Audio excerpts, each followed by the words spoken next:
आपके पास में बहुत सारी माया होगी, व्यापार होगा, गाड़ी होगा, बंगला होगा, तो शिव जी प्रसन्न हो जाएंगे, ये शिव पुराण नहीं कहते।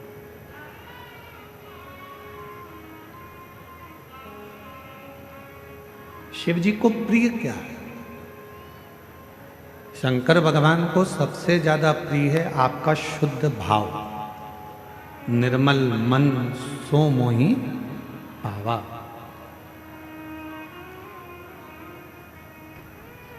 आप जितने शुद्ध भाव से भगवान शंकर की भक्ति करोगे, जितने शुद्ध भाव से भगवान को भजोगे, भगवान उतने ही आनंद से आपको मिलेगा।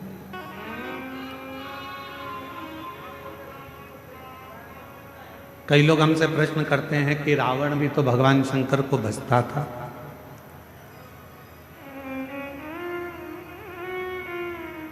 रावण भी तो भगवान शंकर का भजन करता था। रावण भी तो शिव जी का स्मरण करता था, शंकर का भजन करता था, शिव नाम को जपता था।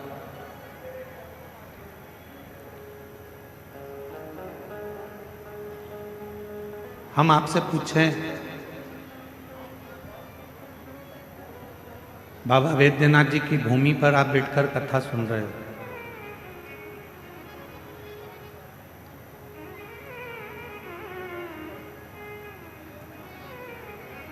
बाबा वैद्यनाथ जी का जो शिवलिंग है उसको रावणेश्वर लिंग भी कहते हैं। क्यों? क्योंकि लंकापति रावण ने इस शिवलिंग को लेकर जा रहा था और शिवलिंग को यहां रख दिया,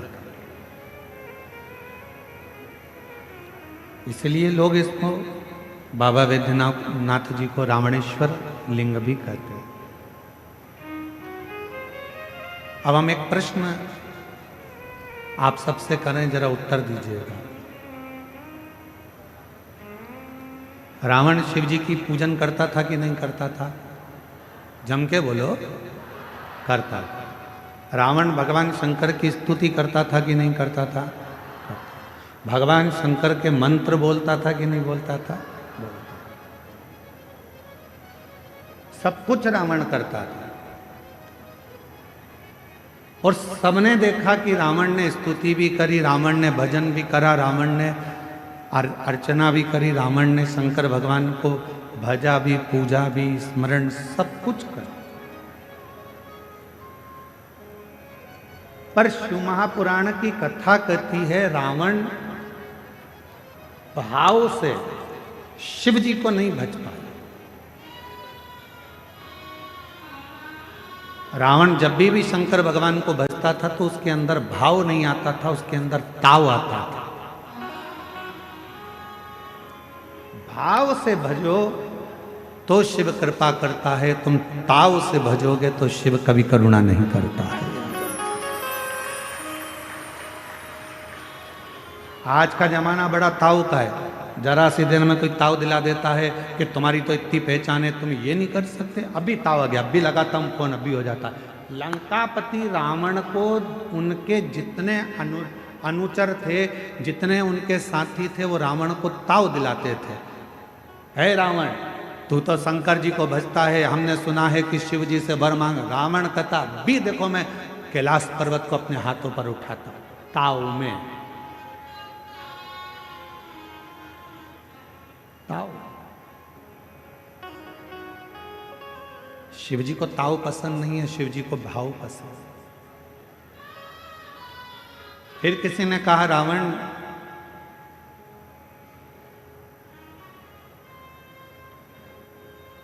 क्या तुम भगवान शंकर को यहां ला नहीं सकते? तो ताव में गया शिव जी के पास, मुझे तुम्हें लेकर चलना है। ये बाबा वैद्यनाथ जी की कथा कोई साधारण कथा नहीं है। बाबा वैद्यनाथ जी की कथा ये कोई साधारण कथा नहीं है। इस कथा को समझना सरल बात नहीं है। इस कथा का प्रारंभ अगर कहीं से हुआ है तो मां कौशल्या जी से हुआ।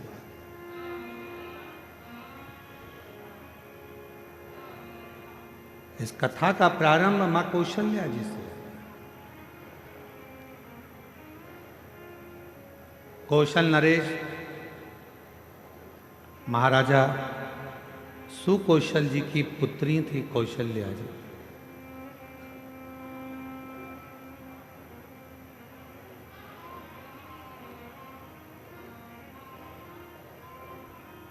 और आप लोगों के तो नजदीक में है छत्तीसगढ़। जिस छत्तीसगढ़ की मां कौशल्या जी थी, छत्तीसगढ़ को कौशलपुर कहते थे, जहां के राजा थे सुकौशल।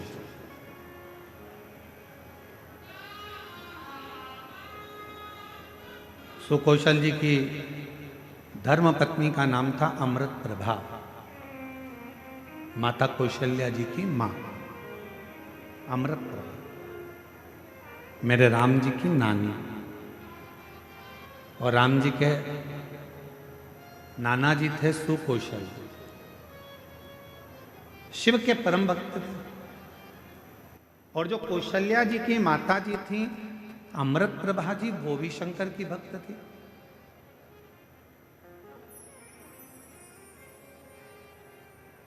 और जो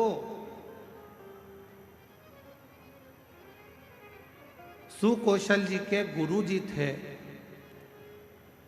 तत्व मुनि जी, वही मुनि भगवान मां कौशल्या जी के भी गुरु हुए। वही शिव की परम उपासक थी मां कौशल्या। जैसे पिताजी शंकर जी की आराधना करते थे, वैसे ही उनकी धर्म पत्नी अमृत प्रभा करती थी, और वैसे ही उनकी पुत्री कौशल्या जी भी करती थी। कौशल्या और तेरी कृपा बिना न हिले एक भी लेते श्वास, तेरी कृपा से तनु तनु। कथा थोड़ी सावधानी से सुनना, क्योंकि आप सब कथा को सुनने के लिए आए हो। इस कथा को अपनी जिंदगी में उतारना, ये जीवन का रस देने वाली। आप लाखों की संख्या में आए हो, पंडालों में जगह नहीं है। हम तो इतना जरूर कहेंगे कि अगर ज़्यादा भीड़ हो रही है, ज़्यादा भक्त यहाँ पहुँच रहे हैं, तो भीड़ ना बढ़ाकर अपने अपने घरों से टीवी पर सामने बैठकर भी कथा सुन सकते हो। जरूरी नहीं कि आप बहुत भीड़ में पहुँचें, और घर से भी कथा का लाभ ले सकते, कथा सुन सकते।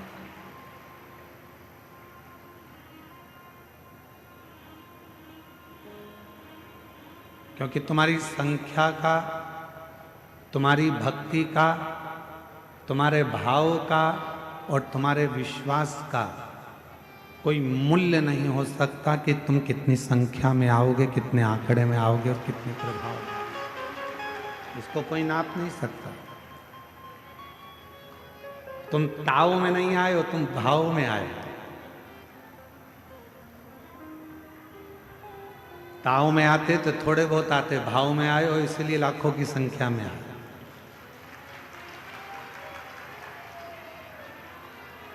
और भाव का कोई संख्या नहीं होती, भाव की कोई गिनती नहीं होती कि कितनी क्वांटिटी का भाव है।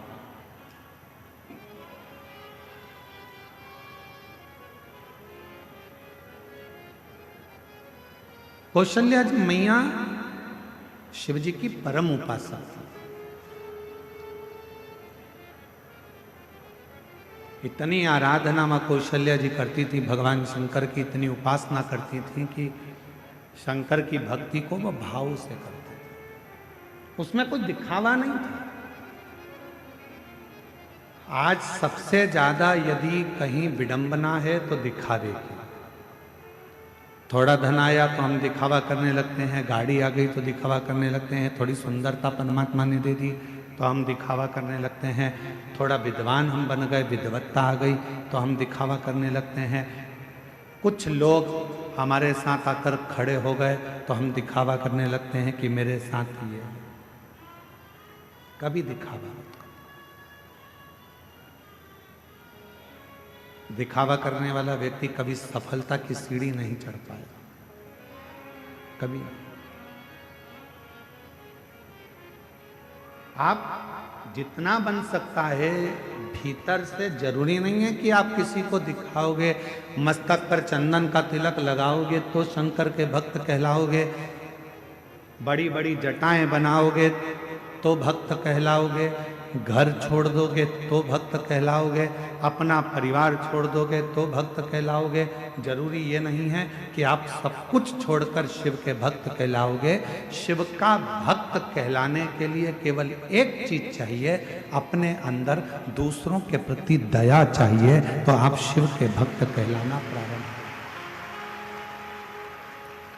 अभी छत्तीसगढ़ की कथा में हमने कहा था कि एक होता है दाता और दूसरे नंबर पर होता है दयालु। सुनी थी आप लोगों ने कथा? जम के तो बोलो, सुनी थी? एक होता है दाता, दूसरा होता है दयालु। दाता और दयालु दोनों में अंतर है। जितने भी देवता हैं उन सारे देवता के आगे दाता नाम लगा है। दातार, लख दातार, ये दातार, वो दाता, वो दाता, वो दाता।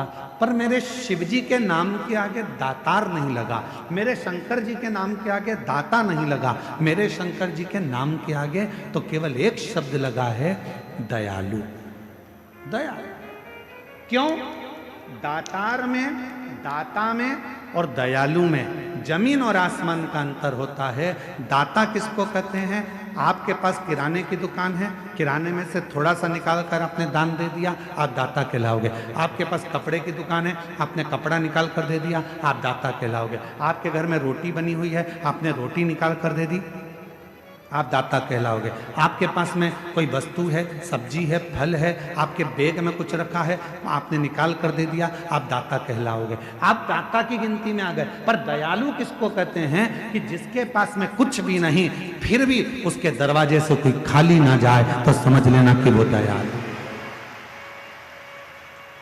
जिसके पास कुछ भी नहीं है। मेरे शंकर भगवान के पास ना हीरे का मुकुट है, ना धन है, ना दौलत है, ना संपदा है, ना सत्ता है। मेरे शंकर भगवान के पास बैकुंठ जैसा सुख भी नहीं है। मेरे शंकर भगवान के पास ब्रह्मलोक जैसे सुंदरता भी नहीं है। मेरे शंकर भगवान के पास में अंबारियां, धन, विमान, बहुत सारा दौलत संपदा मेरे शंकर भगवान के पास नहीं है। उनके घर में तो दरवाजा भी नहीं है। मेरे शंकर भगवान के यहाँ तो खिड़की भी नहीं है। मेरे शंकर भगवान के यहाँ कुछ भी नहीं है। उसके बाद भी रावण जैसा भी अगर मांगने के लिए आता है तो खाली नहीं जाता है, तो दयालु है शिव। भस्मासुर जैसा आता है तो खाली नहीं जाता, दयालु है शिव। अंधकासुर जैसा आता है तो खाली नहीं जाता, दयालु है शिव। मार्कंडे बाबा जैसे आते हैं तो खाली नहीं जाते, दयालु है शिव। शिव के पास कुछ भी नहीं है पर खाली नहीं भेजते। आप देवघर में आए हो, देवघर की पवित्र धरा पर आए हो, बाबा दयालु के दरवाजे पर आप पहुंचे हो, मेरे दातार के दरवाजे पर आप पहुंचे हो, मेरे बाबा के दरवाजे पर आप पहुंचे हो, तो वैद्यनाथ की धरा पर यदि आप आए हो तो मेरा वैद्यनाथ बाबा दयालु है। और ये निश्चित है उसके पास कुछ भी नहीं होगा तो भी तुम्हें खाली नहीं भेजेगा, कुछ ना कुछ देकर जरूर।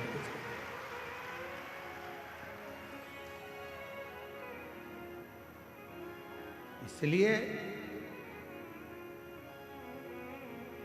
ऐसे दयालु नाथ से रिश्ता बनाइए, ऐसे दयालु नाथ से रिश्ता बनाइए, मिलता रहेगा आपको जो कुछ भी चाहिए, मिलता रहेगा आपको जो कुछ भी चाहिए। ऐसा करिश्मा होगा जो हुआ कभी नहीं, ऐसा करिश्मा होगा जो हुआ कभी नहीं। मांगा है भोलेनाथ से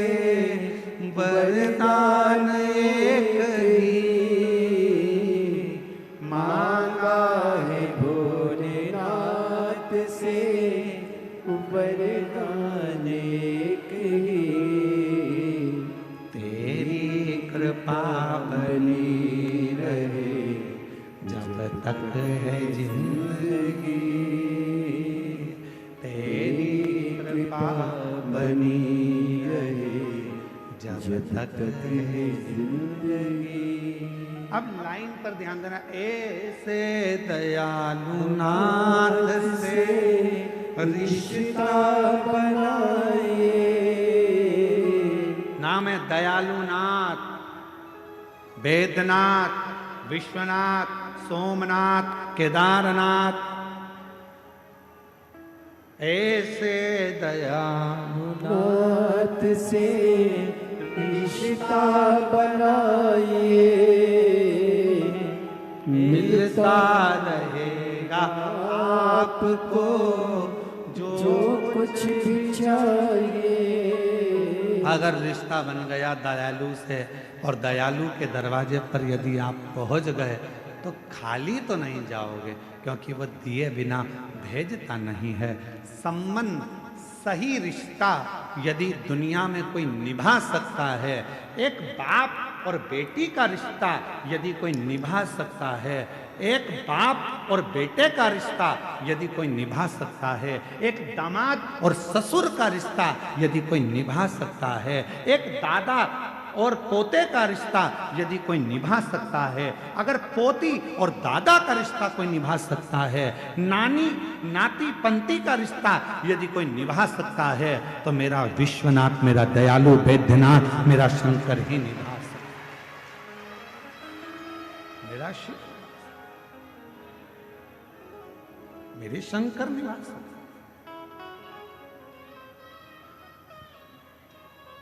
उठाओ पूरे पुराण, जितने शास्त्र उठा सकते हो सारे शास्त्र उठाओ, और 33 कोटि देवताओं की लिस्ट में कोई एक देवता बता दो जिसने अपनी बेटी का कन्यादान करा। केवल एक, 33 कोटि देवता में केवल देव अधिदेव महादेव ऐसे हैं जिन्होंने अपनी बेटी अशोक सुंदरी का कन्यादान अपने हाथों से कर कर बेटी को विदा। 33 कोटि देवताओं की लिस्ट बनाओ और उसमें निकालो कि देवता कोई दादा बने हो तो भगवान शंकर दादा भी बने हैं। भगवान गणेश जी के पुत्र शुभ लाभ हुए, पर दादा भी बने हैं। शुभ लाभ के पुत्र अमोद प्रमोद हुए, पर दादा बने हैं भगवान। जरा विचार करिए कितना बड़ा रिश्ता मेरे शिव निभाते हैं। और बेटी ने कहा था अशोक सुंदरी ने, काशी की कथा है, काशी के एक वृक्ष के नीचे बैठकर अशोक सुंदरी ने अपने पिता भगवान देव अधिदेव महादेव से कहा था, पिताजी मेरी शादी हो रही है, आप मुझे विदा कर रहे हैं, आप मुझे कन्यादान में कुछ दोगे नहीं? शंकर भगवान ने कुबेर को डमरू बजाकर बुला लिया और कुबेर को खड़ा कर दिया कि कुबेर, मेरी बेटी के कन्यादान में जो इसको चाहिए सब दे देना। कुबेर डमरू बजाते से कुबेर आकर खड़े हो गए और कुबेर से भगवान शंकर कह रहे हैं, मेरी बेटी अशोक सुंदरी के कन्यादान में, इसकी विदाई में जो इसको चाहिए, जो लिस्ट दे, सारा सामान निकाल दे, क्योंकि मेरी बेटी की शादी है और वो विदा हो रही है। अशोक सुंदरी ने हाथ जोड़कर कहा, पिताजी कभी कोई बेटी ये नहीं चाहती कि उसका बाप जब अपनी बेटी की शादी करे तो दूसरे से मांग कर करे। बाप की जितनी सामर्थ्यता हो बेटी चाहती है बस बाप उतने में शिक्षित।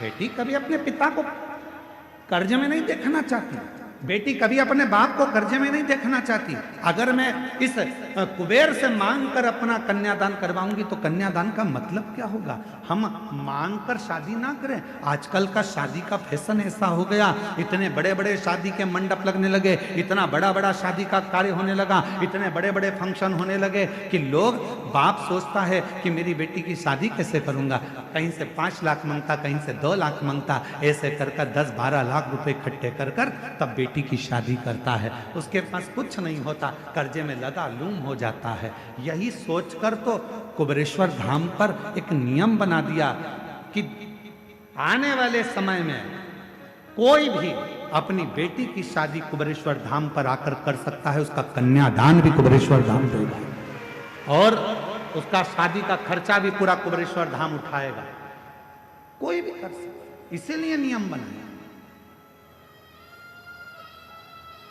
पिताजी इस कुबेर से मांगू मैं, ये अच्छी बात नहीं। मेरे पिता से मांगूंगी ना जो मांगूंगी। शंकर भगवान ने अपनी बेटी अशोक सुंदरी को गले लगाकर कहा, मांग, तुझे कन्यादान में क्या दूं, तेरी विदाई में मैं तुझको क्या दूं बेटी, मांग ले। अशोक सुंदरी ने गले लगकर भगवान शंकर जी से कहा, बाबुल केवल इतना दे देना, तेरे मंदिर में तेरे शिवलिंग के आगे अगर कोई एक लोटा जल चढ़ाने के लिए मेरे जैसी कोई बेटी आए, जो मांगे उसकी झोली कभी खाली ना रह पाए, बस इतना बार,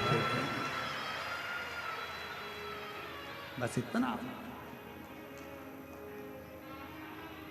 इसलिए ये व्यासपीठ आपके सामने बार बार कहती है कि सारी समस्या का हल एक लोटा जल।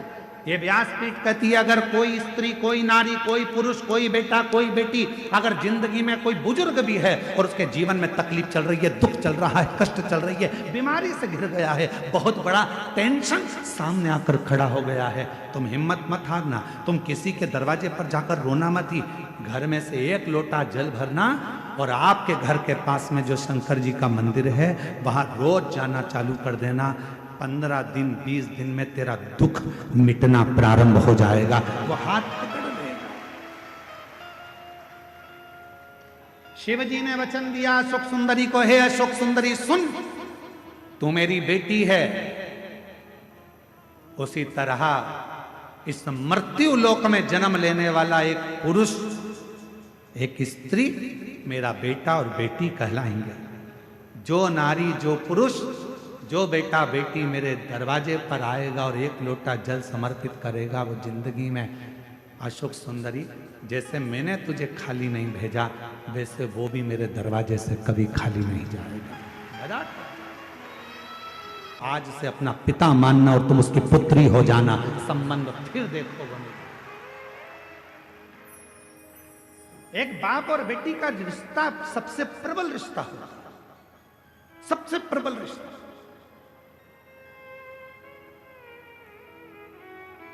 और देवघर की कथा है, ये रिश्ते की कथा है। कितना विचित्र कथा है देवघर की, जरा सुनिएगा।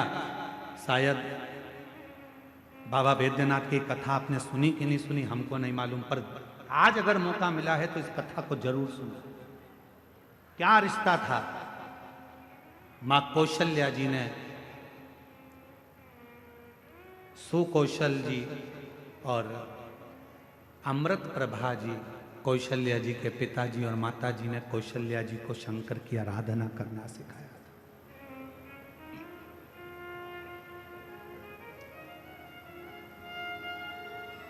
कौशल्या मैया शिव जी की आराधना में ली। कहते हैं आनंद रामायण वर्णन करती है कि कौशल्या मैया 1 मिनट भी शंकर की भक्ति के बिना रह नहीं पाती। भाव की इतनी शुद्धता थी मां कौशल्या जी की। फिर वही बात आ गई, रावण ताव से शिव जी को भजता था और कौशल्या जी भगवान शंकर को भाव से भजती थी। भाव से भजती। एक दिन रावण ने सभा बुलाई, सारे ग्रहों को बुला लिया, सारे देवताओं को बुला लिया। रावण की लंका में सभा लगी हुई है, बड़े बड़े देवता बैठे हुए हैं, ग्रह बैठे, नाग, किन्नर, गंधर्व, अप्सरा, देवता, दानव, सब उस सभा में बैठे हुए थे।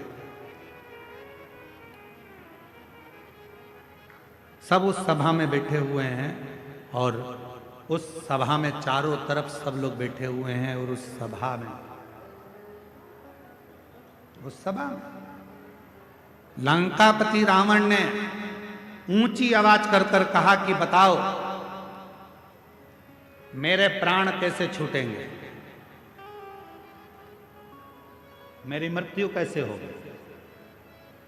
बड़े बड़े विद्वान बैठे थे, बड़े बड़े सभासद बैठे थे, बहुत देवता, गंधर्व, किन्नर, अप्सरा, पशु, पक्षी सब उस सभा में बैठे हैं, असुर सुर सब उस सभा में। मेरे प्राण कैसे जाएंगे बताया जाए, कैसे मरूंगा मैं बताओ। तब किसी ने नहीं बताया। रावण को क्रोध आ गया तो सबको बंदी बनाने लगा। बंदी अगर नहीं मालूम पड़ा तो मैं तुम्हें बंदी बना लूंगा। तब ग्रहों में ग्रह, सारे ग्रहों ने रावण से कहा, रावण तुम्हारी मृत्यु कौशल देश के राजा सुकौशल जी की जो लड़की है कौशल्या, उन कौशल्या माता के गर्भ से एक बड़ा विद्वान शूरवान एक पुत्र पैदा होगा, जन्म लेगा। उस बेटे के द्वारा तुम्हारे प्राण छूटेंगे। अब तो रावण को गुस्सा आ गया। कौशल नरेश, सुकौशल की लड़की कौशल्या और कौशल्या का बेटा राम मुझे मारेगा। हाँ, रावण ने सभा को विराम दिया, अपने गुप्तचरों को बुलाया। मेरी मृत्यु नहीं होना चाहिए, उसके लिए क्या करा जाए। एक ही काम है, कौशल्या को अपने यहां ले आ। जब लंका में माता कौशल्या आ जाएगी, कौशल्या अगर लंका में पहुंच गई तो उसकी कोई संतान नहीं होगी। संतान नहीं होगी तो तुम मरोगे नहीं। रावण ने उसी समय पर अपनी सेना तैयार कर कर कौशल राज्य में पहुंच गया और सुकौशल राजा के पास जाकर रावण ने हाथ जोड़कर प्रणाम किया। रावण उस समय पर शिव की आराधना नहीं करता था। बाबा वैद्यनाथ की कथा चल रही है, जरा सावधानी से सुनिएगा।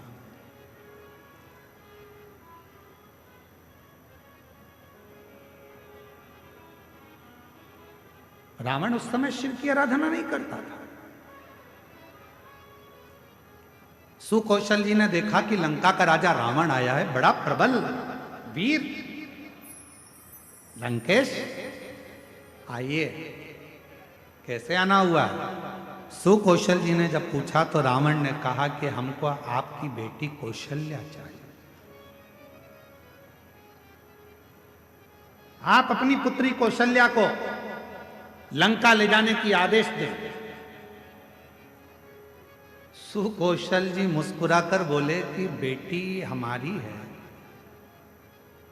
पर हमारी बेटी की आज्ञा के बिना हम कोई निर्णय नहीं ले सकते। कोई नहीं।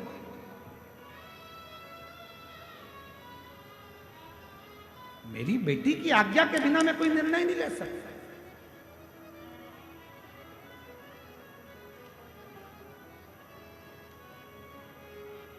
विचार किया। रावण ने पूछा तुम्हारी बेटी कहां है? सुकौशल जी बोले बस शंकर की भक्ति करती है तो अभी शिवालय से आ रही होगी। जो सामने से बेटी को आते हुए देखा तो कौशल्या इतनी सुंदर थी, माता कौशल्या इतनी सरल थी। माता कौशल्या, शिव का जो भक्त होता है उसमें सहजता, सरलता, नम्रता अपने आप दिखती है, उसको दिखाया नहीं जाता। सरल, शिव जैसा भोला, शंकर जैसा सहज कौशल्या जी। लंकापति रावण ने कौशल्या जी को देखा तो कहा, आप ही कौशल्या? हाँ। सुकौशल जी की बेटी हो? हाँ। हम आपको लंका ले जाने के लिए। मुझे लंका? हाँ। कौशल्या जी कहने लगी, मैं तो लंका नहीं जाऊं, मैं लंका नहीं जाऊं। रावण कहने लगा, तुम मुझे जानती नहीं हो कौशल्या, अगर तुम मेरे साथ नहीं चली तो मैं दबाव के साथ तुम्हें लंका ले जाऊंगा। इतने में कौशल्या जी के मुख से निकल गया, लंकापति रावण सुन, तुम मुझे ले जाने की बात करता है, अगर बन सके तो तेरी लंका में एक बार उस कैलाशपति को ले जाकर बता दे तो कौशल्या लंका में प्रवेश कर जाए।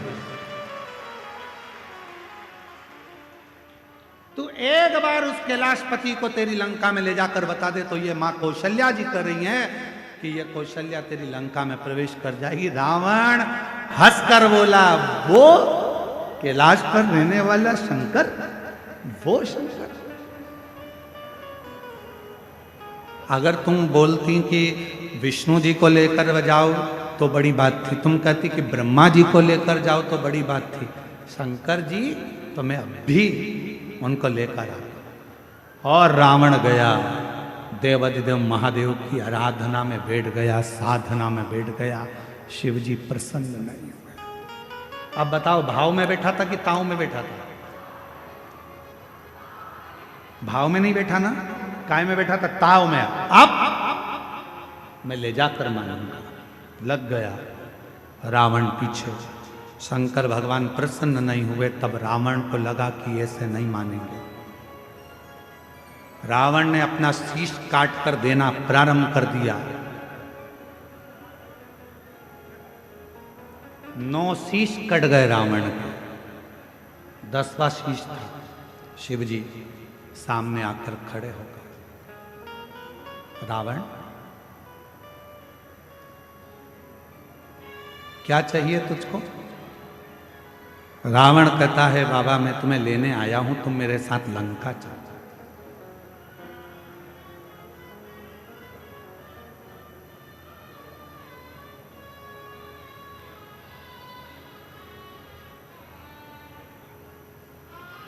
शिव जी कहने लगे, ऐसे तो मैं लंका जा नहीं सकता, मैं लंका ऐसे जा नहीं सकता, चलना तो पड़ेगा। रावण जिद पर अड़ गया। तब देवाधिदेव महादेव ने मां पार्वती जी से जाकर कहा कि लंकापति रावण मुझे लेने के लिए आया। शिव जी कहते हैं कि मैं नहीं जा सकता, मैं जानता हूं, पर पार्वती तुम बताओ क्या करें? जगत जननी जगदम्बा पार्वती जी ने कहा, प्रभु आप इस कैलाश को छोड़कर, इस भूमि को छोड़कर आप लंका नहीं जाओगे। तब भगवान शंकर जी ने कहा, कुछ तो करना पड़ेगा। पार्वती जी कहती हैं, आप जानो क्या करना है। शिव जी ने रावण से कहा, मैं खुद तो नहीं जा सकता, पर मेरा ये स्वरूप एक शिवलिंग के रूप में तुझे देता हूं, तू इसको लेकर चल जा, तू लेकर चल। शिवलिंग मेरा स्वरूप है, लेकर जा। रावण कहने लगा, ठीक है, आप अपना शिवलिंग दे दीजिए। शंकर भगवान का प्रतिबिंब स्वरूप शिवलिंग शिव जी ने उठाकर रावण को दे दिया। और रावण से कहा, सुन रावण, ये शिवलिंग तू जहां रख देगा उठने वाला नहीं, ले जा इसको।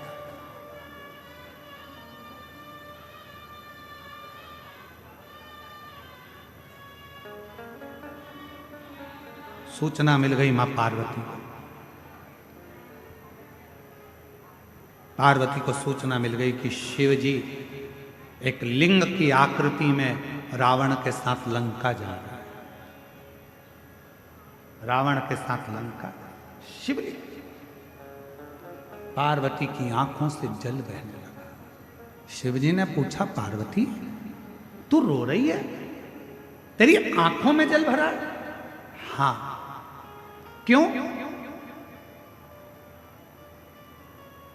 जो मेरे हृदय में विराजमान था वो आज शिवलिंग की आकृति धारण कर कर लंका जा रहा है। ये शिवलिंग तो मेरा दिल है, मेरे हृदय में शिवलिंग है, और तुम उसको लंका भेज रहे हो।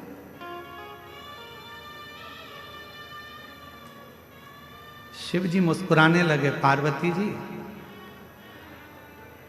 प्यार अगर पक्का होता है तो कोई जा नहीं सकता, बस इतना शंकर जी ने कहा और पार्वती जी समझ गई। पार्वती जी ने गणेश जी को बुलाया, गणेश शीघ्र आओ। गणेश जी ने कहा, मां आज्ञा करिए। गणेश जाओ, एक ग्वाले का रूप रख लो, तुम्हारा नाम होगा बेजू ग्वाला। और बेजू ग्वाला का रूप रखकर रास्ते में जाना। रावण संध्या करने के लिए रुकेगा, शिवलिंग तुम्हारे हाथ में देगा, थोड़ी देर उसके सामने पकड़ कर रखना, थोड़ी देर बाद जमीन पर रख देना और सुनो गणेश, इस शिवलिंग को मैं बताऊंगी वहां रखना। जी मां, आज्ञा आपकी। रावण संध्या करने के लिए रुका, सोचा कि इस शिवलिंग को कहां रखूं। गणेश जी ग्वाले का रूप रखकर डंडा हाथ में लेकर घूमते फेटा बांध कर आ गए। ओ महाराज क्या बात है? महाराज कहने लगे मुझे संध्या करना है, ले ये शिवलिंग को पकड़ ले, जमीन पर मत रखना। ठीक है, मैं अब भी आया हूं संध्या कर कर। जो गणेश जी के हाथ में, बेजू ग्वाले के हाथ में शिवलिंग दिया, गणेश जी ने माँ से पूछा, माँ आप बताओ शिवलिंग कहाँ रखूं? माता पार्वती ने कहा, जब मैं सती बनकर जन्मी थी, जब मैं सती बनकर जन्मी थी, ये शिवलिंग मेरे हृदय में बसता है। जब मैं सती बनकर जन्मी थी, मेरे पिता दक्ष प्रजापति के यज्ञ में पहुंची थी और यज्ञ कुंड में मैंने प्राणों को त्याग दिया था। मेरे पति शंकर भगवान ने मेरा शरीर कंधे पर धारण कर तांडव किया था। भगवान विष्णु ने सुदर्शन चक्र उठाकर मेरे शरीर के 51 टुकड़े कर दिए थे। वो टुकड़े में से एक हृदय इसी भूमि पर गिरा है, उस हृदय के मध्य में ये शिवलिंग ले जाकर रख दे, बस वहीं हमें बैठे। उस हृदय के मध्य में ये शिवलिंग रखाना चाहिए। भगवान गणेश जी महाराज बेजू ग्वाला पार्वती जी के कहने पर मां सती के हृदय को ढूंढने लगा। भगवान गणेश जी समझ नहीं पाए कि माता सती का हृदय कहां है। तब गणेश जी को साधना करने में समय लग गया। माँ दुर्गा भवानी पार्वती जी खुद प्रकट होकर हाथ में शिवलिंग लेकर ग्वाले के साथ जहाँ माँ सती का हृदय धड़क रहा था, उस हृदय के मध्य में शिवलिंग को रख दिया। हृदय इतना धड़क रहा था, हृदय इतना धड़क रहा था, हृदय इतनी हाँप भर रहा था कि जो शिवलिंग बेजू ने रखा वो अंदर धसता चले गया, धीरे धीरे अंदर जाता चले गया, जाता चले गया। हृदय में शिव का वो शिवलिंग, वो प्रेम अंदर समाता चले गया। तब बेजू ने कहा, माँ पूरा शिवलिंग अगर हृदय में समा जाएगा तो माँ संसार के लोगों को कैसे मालूम पड़ेगा कि शिव और सती इसी जगह पर विराजमान है, एक ही स्थान पर। इसलिए माँ इसको रोक दो। छोटा सा शिवलिंग बाहर रह गया, छोटा सा बाहर। पूरी दुनिया में केवल एक ज्योतिर्लिंग बाबा वैद्यनाथ ऐसे हैं जो मां सती की 51 शक्तिपीठ में से एक शक्तिपीठ जहां मां का हृदय गिरा है, उस हृदय के ऊपर शंकर भगवान का शिवलिंग विराजमान है। पूरी दुनिया में केवल एक ज्योतिर्लिंग, पूरी दुनिया में केवल एक ज्योतिर्लिंग है जहां मां सती के हृदय पर शंकर जी का शिवलिंग विराजमान है। शिवलिंग, इसलिए इसको शक्ति पीठ कहते हैं। शिव शक्ति की पीठ है। रावण आया, बेजू से पूछा, क्यों? मैंने शिवलिंग दिया था, वो तो मैंने रख दिया, बहुत भजन था, उठ ही नहीं रहा था। रावण को गुस्सा आया, मारने के लिए दौड़ा, बेजू भाग गए। बताओ, तूने मेरा शिवलिंग रख दिया।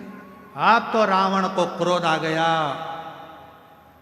मतलब कौशल्या के गर्भ से बालक जन्मेगा और मुझे मारेगा, उससे पहले इस कौशल्या को तो मैं कहीं ना कहीं छुपा दे। रावण गया, माया रची और कौशल नरेश की नगरी में प्रवेश कर कर सुकौशल राजा की राज्य में कौशल्या मैया तो सो रही थी और रावण ने उस कौशल्या मैया को उठा लिया। रावण ने कौशल्या मैया को उठाया, एक पेटी में बंद कर दिया। एक पेटी में बंद कर कर उस पेटी को किसी को पता न चले तो समुद्र में गया। समुद्र में जाकर एक बड़े महामत्स्य को देखा, बड़ी मछली को देखा और मत्स्य से कहा, मत्स्य मुख खोल। महामत्स्य ने मुख खोला, रावण ने उसके मुख में वो पेटी रख दी और मत्स्य से कहा तू समुद्र में घूमता रहे। ये कौशल्या किसी को मिलने वाली नहीं, इतनी मछलियों में कौन जानेगा कि कौन सी मछली के मुंह में कौशल्या जी भ्रमण कर।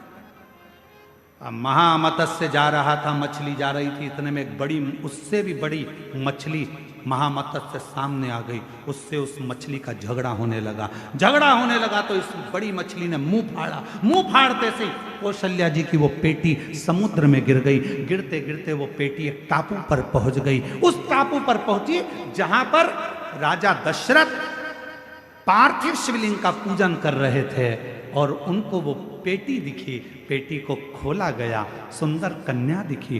पूछा तुम कौन हो? मैं कौशल राजा की बेटी हूँ। कौशल राजा के यहाँ कौशल्या को पहुंचाया। कौशल राजा ने अपनी बेटी कौशल्या का विवाह दशरथ जी के साथ कर दिया और तब राम जी का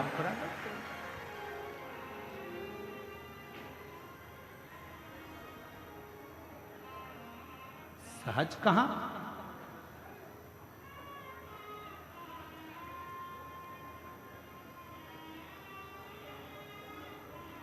शिव की आराधना करने वाले को शिव की आराधना करने वाला मिलता। शिव की साधना करने वाले को शिव की साधना करने वाला मिलता। जो भगवान शिव को भजता है उसे शिव का भक्त ही प्राप्त होता। ऐसे दयालु नाथ से रिश्ता बनाइए, ऐसे दयालु नाथ से रिश्ता बनाइए।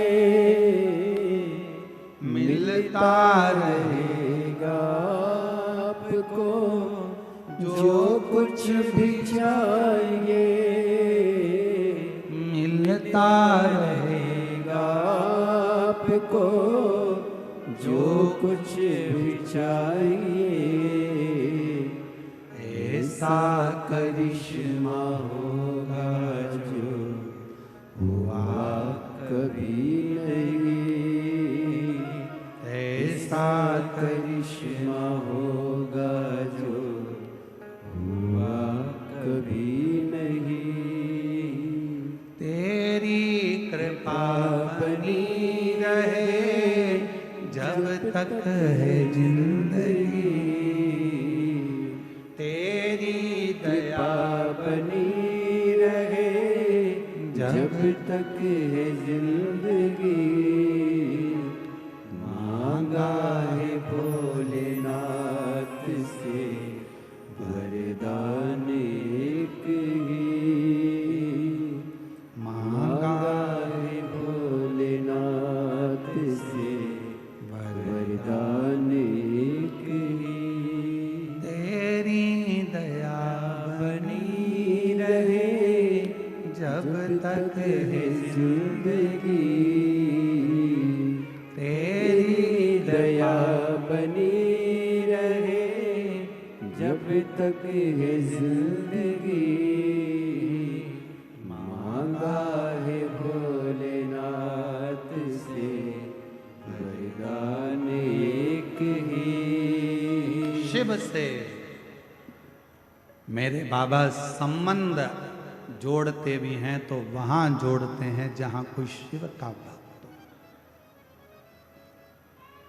ए मेरी जीजियों, मेरे जीजाओं, मेरी बेटियों, बेटाओं, मेरी माताओं, मेरे बुजुर्ग माता पिता, ध्यान रखना, शिव महापुराण की कथा में मन उसी का लगता है। शंकर जी के मंदिर में एक लोटा जल चढ़ाने वही जाता है जिसका पुराना संबंध भगवान देव अधिदेव महादेव से रहा होगा। पुराना संबंध। शिव जी से आपका संबंध पुराना है। बाबा से यदि आपका रिश्ता पुराना है तो वो संबंध आपको यहां तक लेकर आता। वो संबंध,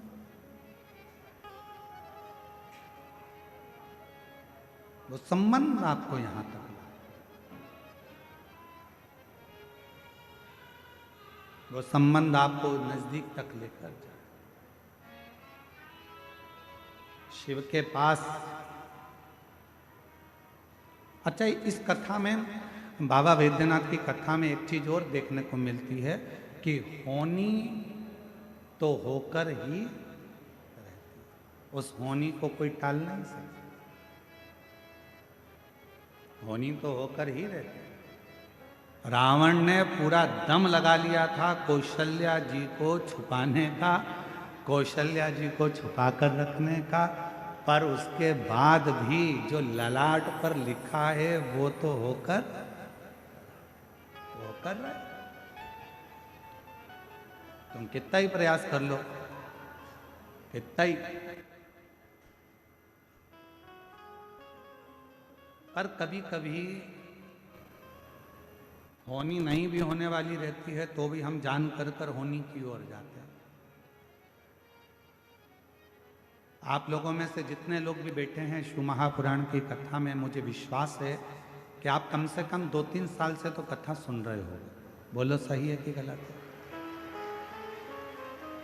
अब ईमानदारी से बोलो, अगर आप लोग 2-3 साल से कथा सुन रहे हो तो हम टीवी पर, अपनी आस्था चैनल पर, अपने फेसबुक यूट्यूब पर 3 साल से अगर कथा सुन रहे हो तो 3 साल से, उससे पहले से सुन रहे हो तो उससे पहले से, हम कथा में 1 या 2 बार तो कह ही देते हैं कि अपनी चेन, अंगूठी, मोबाइल, पर्स घर रख कर आना, पहन कर मत आना, कीमती सामान मत लाना। बोलो, बोलते कि नहीं बोलते? जम के बोलो जरा, बोलते हैं ना? 3 साल से सुन रहे हो तो 3 साल से बोल रहे हैं, 4 साल से सुन रहे हो तो 4 साल से बोल रहे हैं। तुम जितने साल से कथा सुन रहे होगे, कहीं ना कहीं घुमा फिरा के पूरी कथा में 1-2 बार तो हम बोल देते हैं कि अपना मंगलसूत्र, सोने का चेन, सोने का सामान, कीमती सामान लेकर कथा मंडप में मत आना। क्यों? क्योंकि जहां देवता है वहां असुर है, जहां भक्त है वहां चोर भी है। पवित्र कथा कर रही है, शिव महापुराण कथा वर्णन कर रही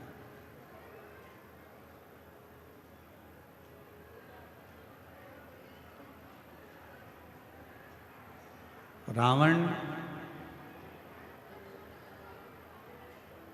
भाव से भगवान शिव को नहीं भज पाया, केवल शिव को प्राप्त करा तो उसने ताऊ से प्राप्त करना। ये बाबा देवघर की जो पवित्र धरा है, जो देवघर में बाबा देवाधिदेव महादेव जो विराजमान है, वो मां सती के हृदय पर शिवलिंग विराजमान।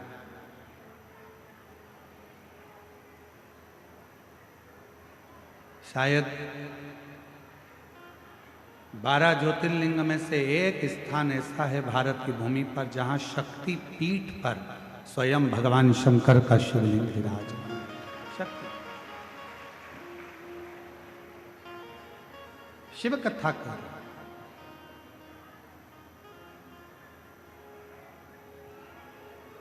शिव को समझना,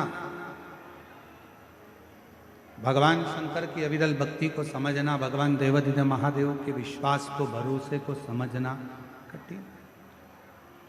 स्वयं ब्रह्मा जी भी नहीं समझ पाए।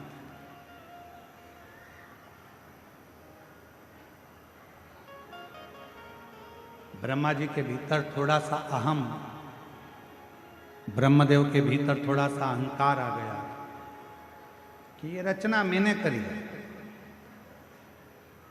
ये रचना करता मैं हूं।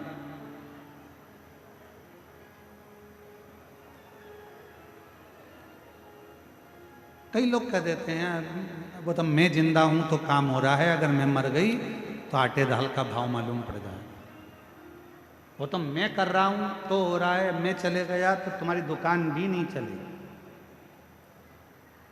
कई लोगों के मन में आता है कि मैंने किया, और शिव महापुराण की कथा कहती है मैं संबोधन श्रेष्ठ संबोधन नहीं।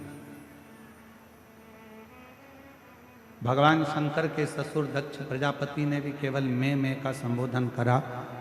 मेरा भवन, मेरा राज्य, मेरा नगर, मेरी बेटी, मैंने करा, मैंने करा, मैंने करा।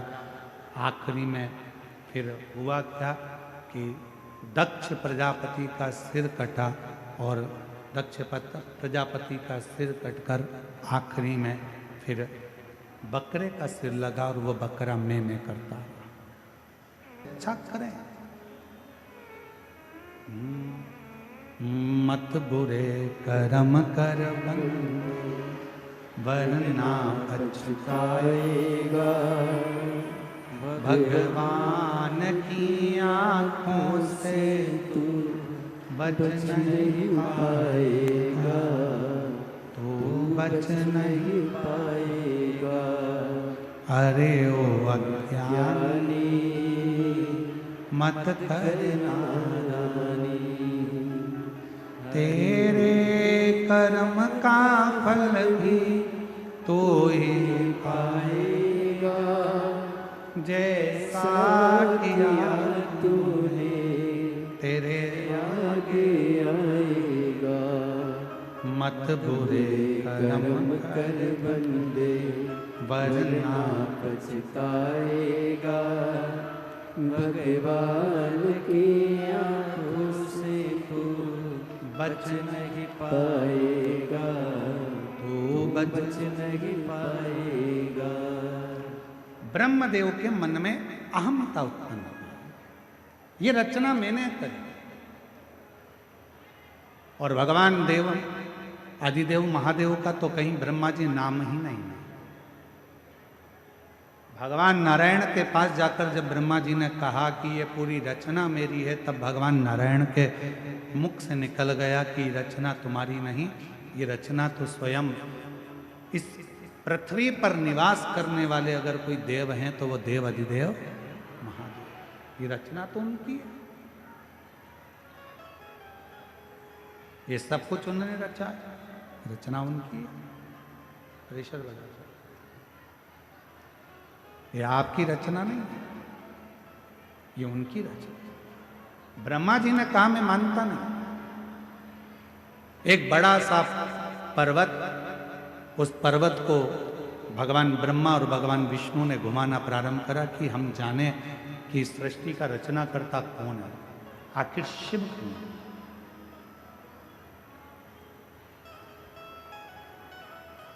और ऐसे दुनिया में कई लोग हैं जिनको भगवान शंकर को जानने के लिए बहुत विचार करते हैं, आखिर ऐसा क्यों, शिव क्यों, शिव कौन।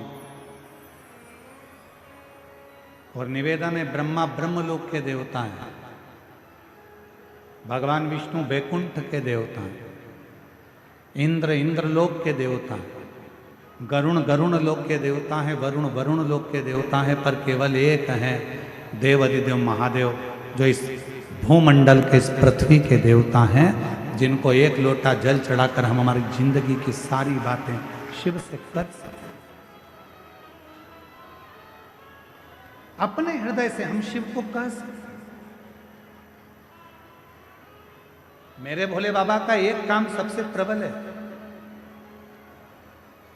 और वो सबसे प्रबल काम यह है कि जो मनुष्य हमसे मिलता है, मेरा भोले बाबा उसकी पारदर्शिता हमारे सामने प्रकट कर देता है।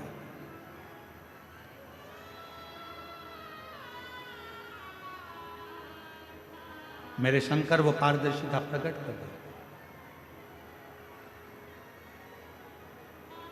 किसी भी व्यक्ति से जब आप मिलेंगे, जो शंकर भगवान को एक लोटा जल चढ़ाने वाला होता है, शिव को जल चढ़ाने वाला होता है, श्री शिवाय नमस्तुभ्यम बोलने वाला होता है, जो शंकर का गुणगान करने वाला होता है, शिव नाम लेने वाला होता है, जब वो किसी भी व्यक्ति से मिलता है, चाहे मेरी जीजियाँ हों, मेरे जीजा हों, मेरी बेटियाँ, मेरे बेटा, मेरी माताएं, मेरे बुजुर्ग माता पिता हों, आप अगर शंकर भगवान को एक लोटा जल चढ़ाते हो तो आप किसी से भी मिलोगे तो आपके सामने जब मिलोगे तो दो चीजें सामने आ जाएगी। जिससे मिल रहे हो, या तो उस व्यक्ति का अहंकार तुम्हारे सामने आएगा, या उस व्यक्ति का संस्कार तुम्हारे सामने आएगा। सामने जाएगा।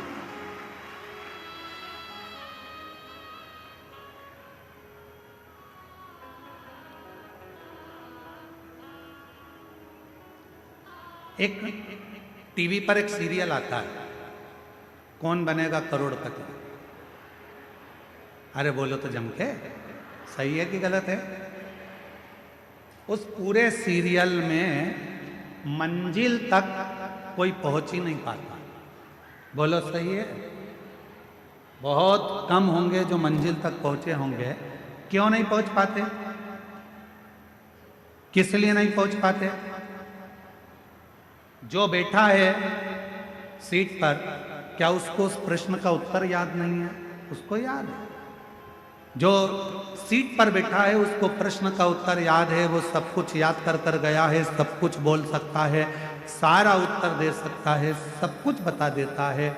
पर उस हॉट सीट पर कौन बना करोड़पति में सामने कंप्यूटर पर बहुत सारे विकल्प दे दिए जाते हैं, बहुत सारे ऑप्शंस दे दिए जाते हैं। बोलो सही है कि गलत है? 4 विकल्प हैं, इसमें से छांटो कौन सा सही है। बोलते जाओ उत्तर सही है। फिर अगर ये भी नहीं कर सकते तो फोन लगाकर बात कर सकते हो, आपके पास ये भी विकल्प है। फिर आपके पास एक विकल्प और है कि आप किसी की सहायता ले सकते हो। जो व्यक्ति हॉट सीट पर बैठा है, क्या वो उत्तर नहीं जानता है? उसको उत्तर मालूम है, पर जैसे ही उसके सामने विकल्प आ जाते हैं, वो उन विकल्पों में इतना फंस जाता है कि असली उत्तर को भूल जाता है और आखिरी में वो हार जाता है। आखिरी में एक प्रश्न और उसका एक उत्तर अगर है तो मंजिल तक पहुंचे। बहुत सारे विकल्प जब खड़े हो जाते हैं तो वो सोच में पड़ जाता है, ये बोलूं या ये बोलूं। विकल्प वो मंजिल तक पहुंचता नहीं। आज दुनिया के लोगों ने सारे विकल्प हटा दिए। पहले लोग कहते थे हमारे पास आना, हम तुम्हारा दुख मिटा देंगे। फिर कोई कहता था वहां चले जाओ, वहां तुम्हारा दुख मिट जाएगा। फिर किसी ने कहा वहां चले जाओ, तुम्हारी तकलीफ मिट जाएगी। वहां चले जाओ, तुम्हारा कष्ट मिट जाएगा। अब दुनिया के लोगों ने सारे विकल्प मिटा दिए, केवल एक हाथ में लोटा भर जल पकड़ा, शंकर जी के मंदिर में चढ़ाया, शिवजी को अपने मन की बात कही और रिजल्ट सामने आना प्रारंभ हो गया और वो अपनी मंजिल तक पहुंच गया। मंजिल तक पहुंच। विकल्प रहेंगे तो उलझे, ऑप्शंस रहेंगे बहुत सारे तो उलझे। अब कोई विकल्प नहीं है, कोई ऑप्शन, केवल एक सारी समस्या का हल श्री शिवाय बोल बम का नारा है। बस एक विकल्प उसको दिखता है कि मेरे को अब ज्यादा फंसना नहीं है, आडंबर में मुझे जाना नहीं है, यहाँ वहाँ मुझे जाना नहीं है, मुझे तो केवल शंकर के मंदिर तक जाकर एक लोटा जल समर्पित कर। एक पत्र है, अच्छा है।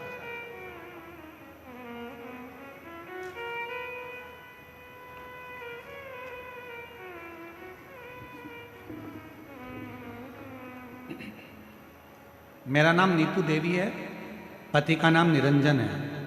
मैं जिला पटना बेगूसराय की निवासी हूँ। मेरा मोबाइल नंबर ये है, कहीं बैठी हों तो हाथ हिला सकती हैं, और अगर कहीं बैठी हों तो एक बेलपत्र लेने के लिए आ सकती हैं।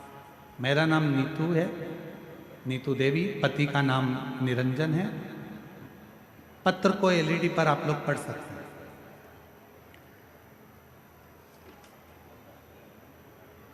बेगूसराय की निवासी हूँ, कहीं बैठी हों तो हाथ हिला सकते हैं। गुरुजी, आपको प्रणाम करती हूँ। एक लोटा जल और पंडाल में बैठकर कथा सुनने का फल बताना चाहती हूँ। बाबा ने छप्पर फाड़ कर दिया है, जो भी दिया सब मिला गुरुजी। पति का प्रमोशन हो गया, बेटा का आईआईटी में जॉब हो गया और बेटी का पहली बार में नीट निकल गया और वो एमबीबीएस सरकारी कॉलेज मिल गया। मैं गुरुदेव काशी का पंडाल कथा सुनी, मधेपुरा सिंहेश्वर के पंडाल में कथा सुनी, सीहोर के पंडाल में कथा सुनी। बाबा से केवल यही मांगने जाती थी कि मेरा बेटा का जॉब लग जाए और मेरी बेटी का सिलेक्शन हो जाए और मेरे पति का प्रमोशन हो जाए। बाबा किराए के मकान में रहते थे, आज बाबा ने खुद का महल बनवा दिया है। मैं बाबा को यहाँ प्रणाम करने के लिए। दूसरा पत्र है, मेरा नाम प्रीति गुप्ता है, पति का नाम राजन गुप्ता है, मैं ग्राम करनौती जिला गोरखपुर उत्तर प्रदेश से आई हूँ। कहीं बैठी हो तो हाथ हिला सकती हैं, और अगर कहीं बैठी हो तो बेलपत्र आप ही हैं, ऐसा हाथ हिला। हाँ, आ सकते हो, एक बेलपत्र लेकर जाइएगा, आ जाइए। गोरखपुर उत्तर प्रदेश से करनौती से आई हूँ। मेरी शादी को 11 वर्ष हो गए थे, परंतु मुझे कोई संतान का सुख प्राप्त नहीं हुआ। बहुत दवा करवाई, सारी जांच भी करवाई, बहुत अच्छे अच्छे डॉक्टर को भी दिखाया और सारी रिपोर्ट नॉर्मल भी आई, परंतु फिर भी संतान की प्राप्ति नहीं। गुरुजी, मैं बहुत दुखी हो गई और मुझे लोगों के ताने भी मिलने लगे। तब किसी ने मुझे बताया कि सियोर वाला बाबा महाराज आस्था चैनल पर शिव पुराण की कथा करता है और उपाय भी बताते हैं। मैंने 2023 में आपकी कथा को सुनना प्रारंभ किया। आपके बताए अनुसार आंकड़े की जड़ का प्रयोग 2 बार किया, पशुपति व्रत 3 बार किया। गुरुजी, आप कहते हो ना, पंडाल में बैठकर जो मांगा जाता है भोले बाबा 3 महीने में पूरा करता है। मैं 2024 में कुशीनगर उत्तर प्रदेश फरवरी में आपकी कथा हो रही थी। गुरुजी, मैं वहाँ मेरी भांजी के कथा को पंडाल में पहुँच गए और अंतिम के 2 दिन कथा श्रवण करने का सौभाग्य प्राप्त हुआ। वहाँ की मिट्टी को अपने पेट पर लगा लेती और बाबा से प्रार्थना करती। रोज बाबा को जल चढ़ाना प्रारंभ करा। बाबा की ऐसी कृपा हुई, 20 फरवरी को कथा सुनकर हम आ गए। बाबा के मंदिर में जाकर जल चढ़ाना प्रारंभ करा और शिव जी की कृपा से 10 मार्च को मेरा गर्भ ठहर गया। 13/11/2024 को 11 साल के बाद मुझे संतान की प्राप्ति बाबा की कृपा से हो गई। शिव किसको कहे महाराज? एक विश्वास, एक भरोसा। ब्रह्मा जी के मन में शंकर के प्रति विश्वास केंद्रित नहीं हो पाया। ब्रह्मा जी के मन में भगवान देवाधिदेव महादेव के प्रति विश्वास दृढ़ नहीं हो पाया और ब्रह्मा जी ने कह दिया कि मैं नहीं मानता। मैं मानता ही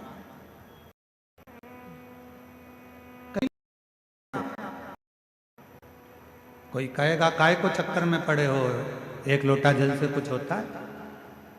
कोई कहेगा बेलपत्र खाने से कुछ होता है? कोई कहेगा शिव जी पे जल चढ़ाकर पीने से कुछ होता है? आप उससे एक बात जरूर कहना कि हम तुमसे पूछने के लिए नहीं आए कि हमको क्या करना है। जन्म मेरे माता पिता ने मुझे दिया है, परवरिश मेरे माता पिता ने करी है, पढ़ाई मेरे माँ बाप ने कराई है, शिक्षा चिकित्सा मेरे माँ बाप दिए हैं, तो फिर मैं दूसरे के कहने पर ये नहीं कहूंगी कि मुझे करना क्या है। मैं सनातन धर्म में जन्म ली हूं, अपने देव अधिदेव महादेव पर पूरा भरोसा कर कर महादेव की आराधना। शिव भटकने नहीं देता, शंकर भगवान आडंबर में पड़ने नहीं देते। आपका भरोसा कितना है, आप कितना शिव को मानते हुए आपके ऊपर निर्भर करता है। जितना भटकोगे शिव से उतने दूर होते चले जाओगे। ब्रह्मा जी भटक लिए, भगवान विष्णु ने कहा कि तुम चाहो तो शिव जी की परीक्षा लो। पर्वत को घुमाया, अग्नि का एक खंभ प्रकट हो गया, उस अग्नि के खंभ में से एक शिवलिंग प्रकट हो गया। यही मार्गशीर्ष मास का महीना था, जिस महीने में भगवान शंकर का प्रथम शिवलिंग प्रकट हुआ था। और उसी मार्गशीर्ष मास में आप और हम शिव महापुराण की कथा को श्रवण कर रहे हैं, उसी मार्गशीर्ष मास। किस्मत वाले तो हो तुम लोग, ये तो पक्का है, ये निश्चित है। अपने अपने घर जाकर नजर उतरवा लेना तुम अपनी अपनी, कि बाबा ने बहुत बड़ी कृपा कर, दया कर। हम सब इकट्ठे और भोलेनाथ के पट्टे। तुम सहज नहीं हो, सरल नहीं हो, बहुत कहीं कहीं बाबा देव हरिदेव महादेव का कोई पुराना संबंध और आपका और हमारा शंकर जी से रहा होगा, जो शिव महापुराण की कथा मार्गशीर्ष मास में श्रवण करने का सौभाग्य मिला।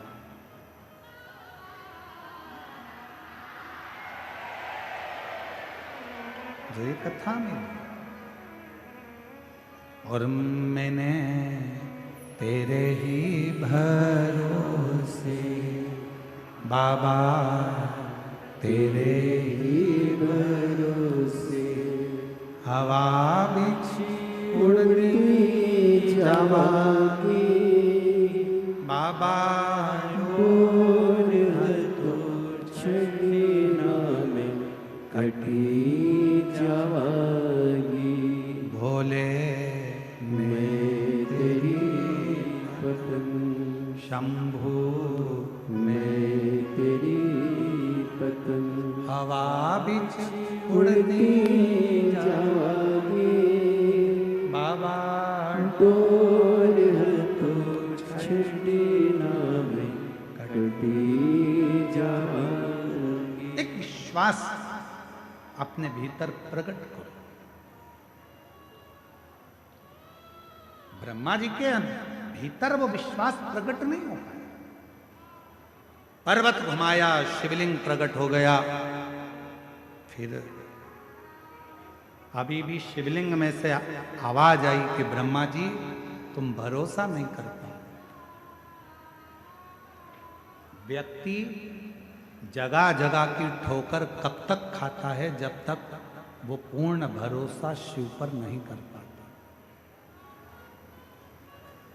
जब तक उसका विश्वास दृढ़ ही नहीं हो पाता। जिस मनुष्य का भरोसा शंकर जी पे पूरा हो जाता है, फिर वो कभी भटकता नहीं। जैसे जिसकी जिससे पहचान होती है ना, जरा सा भी काम अटका तो अभी फोन लगाती हूँ, अभी अभी रुक जा, अभी फोन लगाती हूँ, लगाया फोन, ले बात कर ले, आगे बैठूंगी आगे।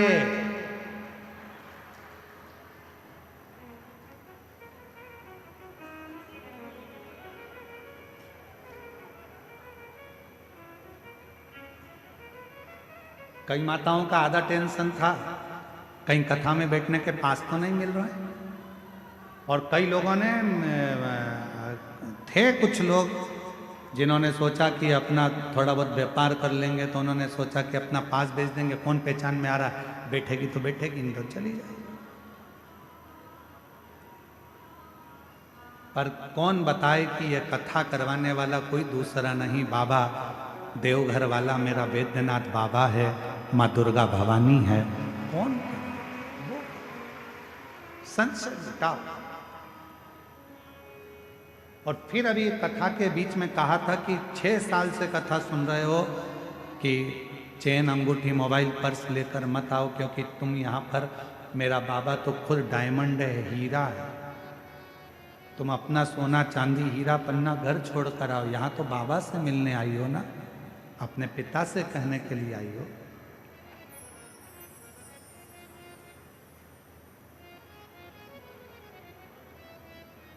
सुनार की दुकान पर सोना खरीदने जाओ तो जरूरी नहीं है कि पूरे घर का सोना पहन के जाओ।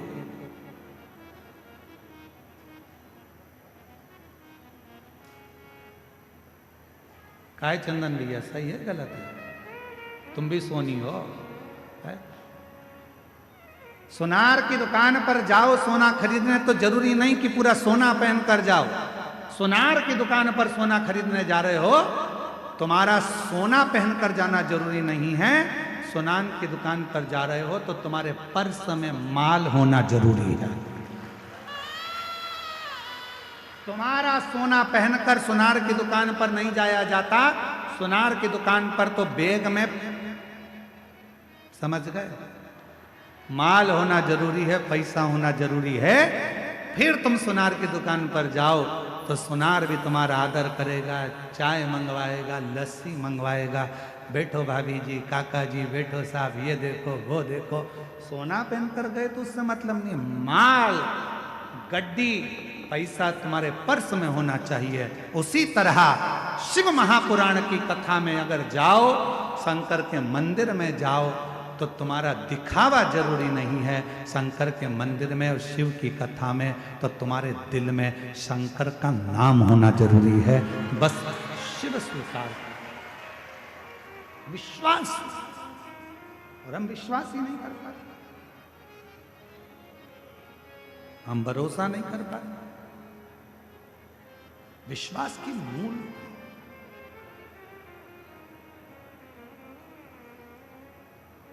शिव कथा कह रहे हैं। भगवान ब्रह्मा जी ने कहा इस शिवलिंग में अगर शंकर भगवान है तो नारायण भगवान से कहा कि तुम चरण देखने जाओ, मैं शीश देखने जाता हूं। भगवान नारायण को चरण नहीं मिले, भगवान नारायण वापिस आ गए। ब्रह्मा जी से कहा कि जब तक ब्रह्मा जी आए, ब्रह्मा जी ऊपर गए, शीश नहीं मिला। एक गोमाता निकल कर जा रही थी, ब्रह्मा जी ने उस गोमाता को पकड़ लिया, विनय करिए, आप हमारे साथ चलिए और चलकर भगवान नारायण के सामने कह दीजिए कि ब्रह्मा जी को शीश मिल गया। गौमाता ने कहा कि मैं झूठ बोलूंगी तो उसमें फायदा क्या है। ब्रह्मा जी ने कहा घर में सबसे पहली रोटी बनेगी तो तुमको मिलेगी, तुम केवल शंकर जी के सामने एक बार झूठ बोल दो।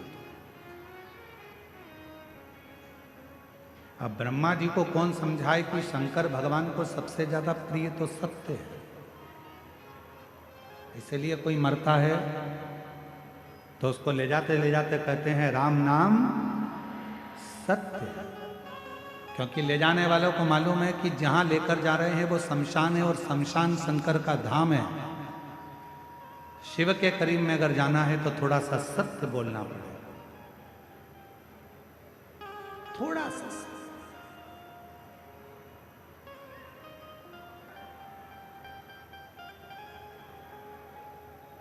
गौ माता से कह दिया कि तुम झूठ बोल रहे। गौ माता ने कहा कि मैं जाकर अगर बोल भी दूंगी तो मेरी बात मानेगा कौन? कौन जानेगा मेरी बात को? थोड़ा डीले कम कर आवाज को क्लियर करो। कौन मेरी बात को जानेगा? एक केतकी के पुष्प को ब्रह्मा जी ने तोड़ लिया और केतकी के फूल से कहा कि तुम मेरे साथ चलो, नीचे चलकर भगवान विष्णु जी के सामने कह देना कि ब्रह्मा जी को भगवान शिव का शीश मिल गया। केतकी के पुष्प ने कहा मैं झूठ क्यों बोलूं, वो भी देव अधिदेव महादेव के सामने। ब्रह्मा जी ने कहा कि सारे देवताओं पर तुझे चढ़वाऊंगा, सुगंधित बनाकर रखूंगा, तो केवल शंकर भगवान के सामने चलकर झूठ बोल दो। ठीक है। ब्रह्मा जी आ गए। भगवान विष्णु ने पूछा क्यों ब्रह्मा जी, आपको शंकर भगवान का शीश मिला है क्या? भगवान ब्रह्मा जी ने कहा मैं बताऊं, पहले आप बताओ, क्या आपको भगवान शंकर का चरण मिला है क्या? भगवान नारायण ने कह दिया कि मुझे शिव जी का चरण नहीं मिला, मुझे शंकर भगवान का चरण प्राप्त नहीं। एक बार सत्य बोल दो तो ढेर सारे झूठ बोलने की जरूरत नहीं पड़ती। जो व्यक्ति एक झूठ बोलता है तो उसको ढेरों झूठ बोलना पड़ते हैं, बार बार झूठ बोलना पड़ता है, बार बार झूठ बोलना पड़ता है और झूठ का पहाड़ खड़ा हो जाता है। शिव जी की प्रसन्नता का एक कारण और है कि शिव को सत्य, सत्यम शिवम,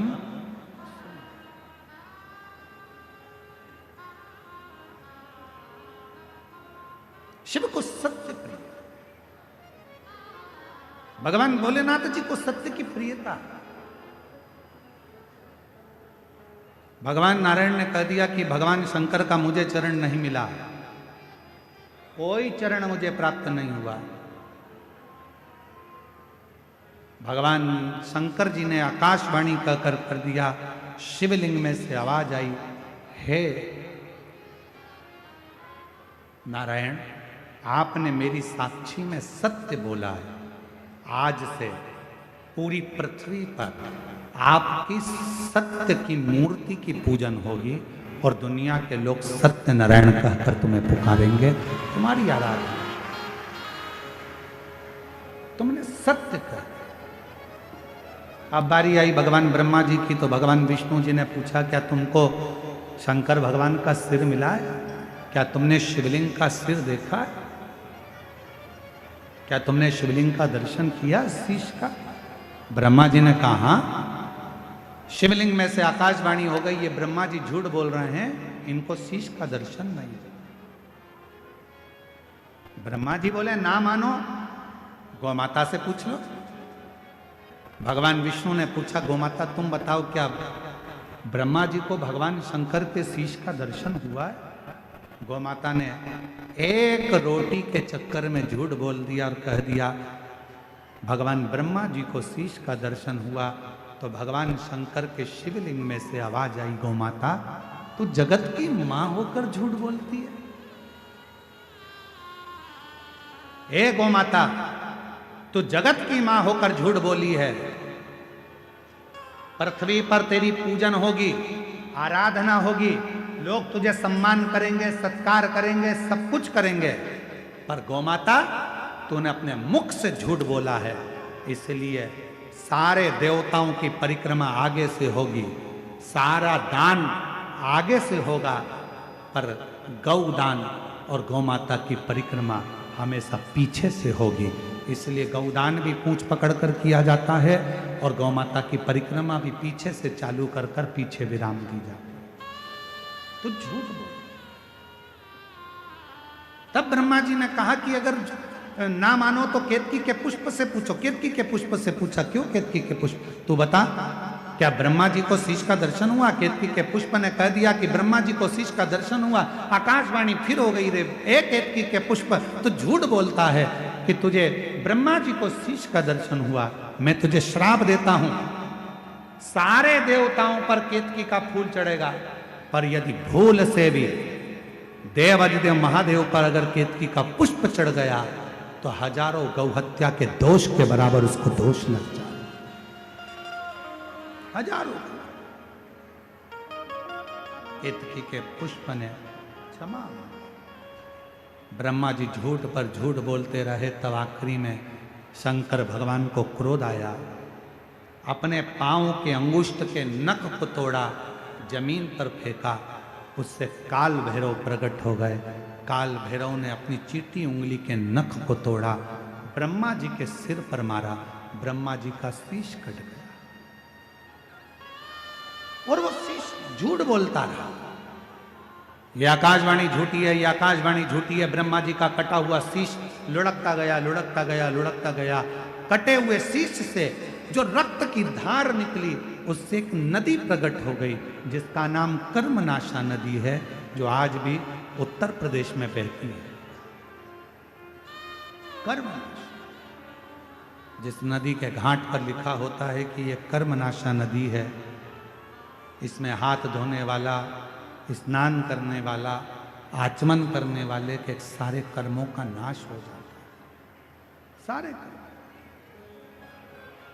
भगवान विष्णु ने देखा और भगवान नारायण ने भगवान देवाधिदेव महादेव को नमन कर कर कहा, प्रभु क्षमा करिए, क्षमा करिए। हम जानते हैं कि ब्रह्मा जी ने गलती कर ली, पर आप कृपा करो और ऐसी कृपा करो कि इस क्रोध को शांत कर कर ब्रह्मा जी का जो कटा हुआ शीश है, ब्रह्मा जी का जो कटा हुआ शीश है,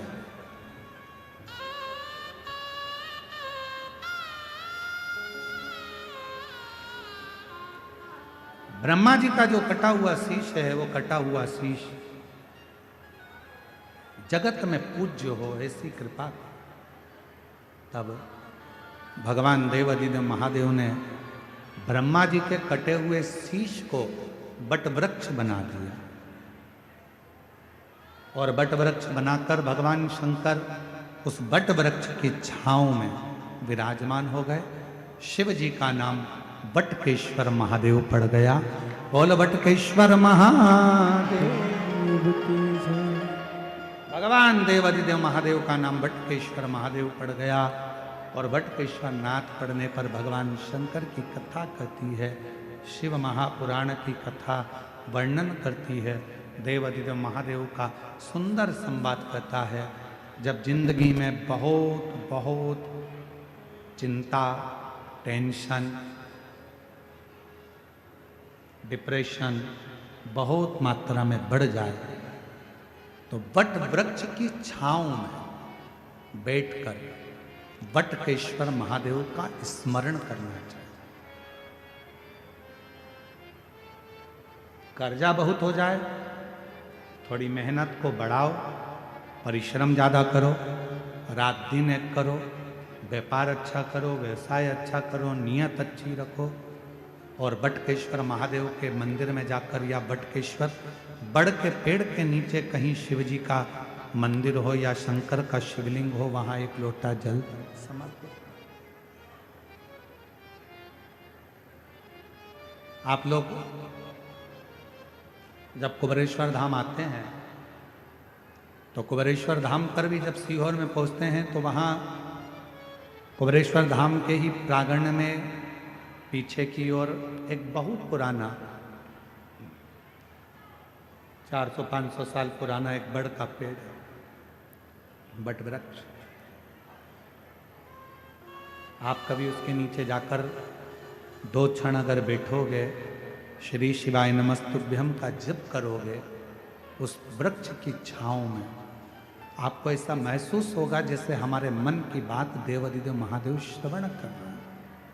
शिव सुन,